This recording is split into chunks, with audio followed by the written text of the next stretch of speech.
I always expected us to spend months consolidating around 100. I think we're going to chop up back and forth between 70 and 100 to digest all this news. And at some point, we're going to head back up. And I've had this 180 target in mind for a while. I know some people have been more aggressive, but I think this bull phase, we can hit that this year. I think Bitcoin definitely can 10x from here. That would take it to 20 trillion. The altcoins, probably another 10 trillion. And then I would have the equity value in the space is going to head to 20 trillion. You add those up and that's 50T. I think the big change coming now over the next, let's say 1 to 2 years, is that we're finally going to see many of the private companies that we own, and others of course too, go public. Bitcoin's recent consolidation around the $80,000 level is not a cause for concern, according to Tapiero. He highlights that despite the pullback from $100,000, Bitcoin remains significantly higher than its position 18 months ago, before key events such as Larry Fink's pivot, the launch of Bitcoin ETF, and shifting regulatory attitudes. The psychological significance of round numbers in financial markets is evident, and Tapiero argues that the $100,000 level was always going to act as a resistance point. He expects a range-bound market between $70,000 and $100,000 before the next move higher, with his long-term target set at $180,000 within this bull cycle. Please take a little time to like this video, subscribe to the channel, and turn on post notifications for more videos like this. You can also check out our other videos on cryptocurrencies and the overall digital asset space and drop your comments and observations in the comments section below. Everything you do helps with the YouTube algorithm and immensely contributes to the channel's growth. Thanks and enjoy the video. I mean, 80,000 on Bitcoin, 2,000 on ETH. Those are decent prices. And I know people don't want to hear that. Everyone wants up only all the time.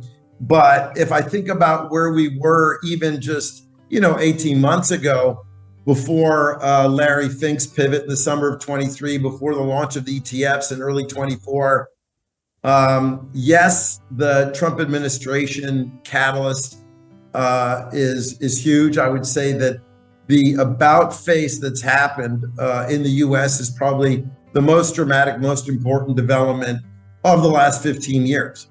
We've never had the US, the largest government of the wealthiest country in the world, become full on, not just crypto supporters, but active in crypto. It's unbelievable, from the Treasury Secretary to the Vice President to all sorts of people in the cabinet. We have people who really believe in the future of cryptocurrency and blockchain. And so digital assets, Web3, however you want to call it. So, I think this was becoming obvious in September and then October, November, and markets are discounting mechanisms. So we went up to 100,000. I always said, and I've said this on Twitter, on X many times, we were always going to stop at 100,000. There was, no matter what news was going to come or happen, it's a big round number. It's the big round number theory of markets. Just like gold, I think, is going to stop at 3,000, just like when you have NASDAQ stopping at, 3, 4, 5,000. So I always expected us to spend months consolidating around 100. I think we're going to chop up back and forth between 70 and 100 to digest all this news.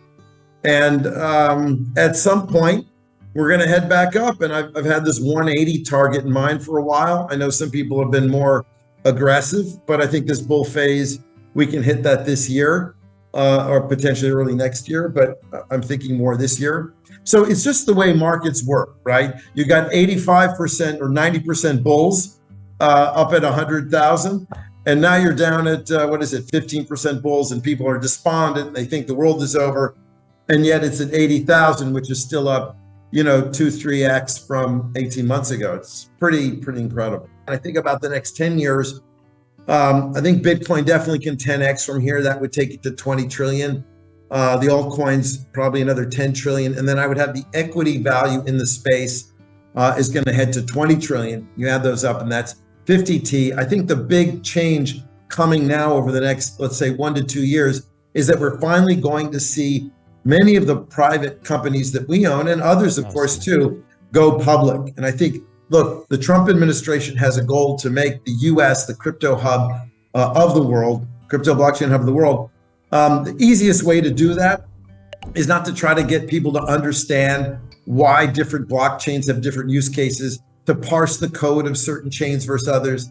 The easiest way, I think the best way is, yes, okay, we have a Bitcoin ETF, that's wonderful, but we only have one large crypto blockchain public company in the world, and that's Coinbase. The way to make the US the hub is to get 30, 40, 50 of these private companies, later stage companies, public. I think you've seen the announcements of some of the companies announcing their intentions, Circle and eToro and Kraken, just recently, Gemini, there was a story about. So I think that the US administration should be focused on, with the NYSE and NASDAQ, how do we bring some of these companies that are making hundreds of millions in revenue public, so that the American investor can get exposure to businesses that are building this new digital asset ecosystem. The volatility certainly churns up a lot of people. And I always say, I don't think the difficulty is suggesting, let's say, is the price of Bitcoin and some of the other digital assets going to be higher, let's say 5 years from now? I don't think that that's a difficult call. I think the difficult call and the difficult action is to actually hold through the insane volatility of the space. And so I said months and months ago that we were going to stop at 100. So I think that's what we're doing. There is uncertainty in the macro landscape. The Doge and the fiscal tightening that's going on, I think, will eventually get offset by interest rate cuts. So I think we're going to be fine in terms of the economy. We have, a 4% two-year note. I don't see that we're going to have a lot of problems buffering a slowdown that we're going to see. And I suspect the unemployment rate, heads up to north of 5%. I've been a little wrong on this. I thought it would happen already. It hasn't. China has been very weak. Europe has been soft. I don't think there's any inflation problem in the US. So it's just about, having a bit of consolidation here. But in no way are the positive fundamentals that are coming along with, potentially a clear regulatory framework, stablecoin legislation, other things like that. Those things aren't discounted. It's just that you can't have everything all at once, right? Tapiero envisions blockchain technology playing a crucial role in modernizing various industries. One example he discusses is the potential for blockchain-based voting systems in future U.S. elections. He finds it absurd that the world's leading democracy still relies on outdated voting mechanisms, arguing that a transparent, secure, and decentralized ledger system could vastly improve election integrity. This aligns with a broader theme of technological advancement in the U.S. Tapiero cites figures like Andreessen Horowitz, Elon Musk, and other tech leaders as key proponents of blockchain adoption across different sectors. As the ecosystem evolves, blockchain applications will extend far beyond financial use cases, revolutionizing industries such as logistics, healthcare, and governance. I think their venture investments, I think that, they're still searching for their, use case, some of them. I mean, look, I also think it's a problem that there seems to be an infinite amount of, let's say, meme coins on Solana. Even the Trump coin and other coins, they sapped a lot of liquidity from the market. But look, the altcoins, there's infinite supply. So, if you've developed a use case and there's network effect, I mean, if you take a look at some of the larger ones, Ripple, for instance, and other ones that have been around for a long time that have very high market values, they've sort of held in okay. I think just the most speculative end of the market is speculative, and 99% or 99.9% of those speculative tokens will end up going to zero. So I don't see anything different happening than has happened in any other cycle that we've been in. I actually think for the next election, they're going to figure out how to put voting on a blockchain so that, it's strange that we have this great democracy and the voting methods are still so archaic. You know, you go into a little box and you flip a switch. I mean, it's extremely weird. I mean, it's not hanging chads anymore, but it's still, you know, it's still terrible. So I think that yes, that distributed ledger is going to be applied across the board. And you've got Andreessen as well, Mark, who's been vocal along with, you know, Elon and the other technologists. If anyone can figure out how to do it, they're going to. So could you imagine, just think about all the eventual productivity gains coming to the US. I know short term, we're feeling some pain here, people feeling, you know, the uncertainty, what are they going to do, tariffs, this, that, the other thing.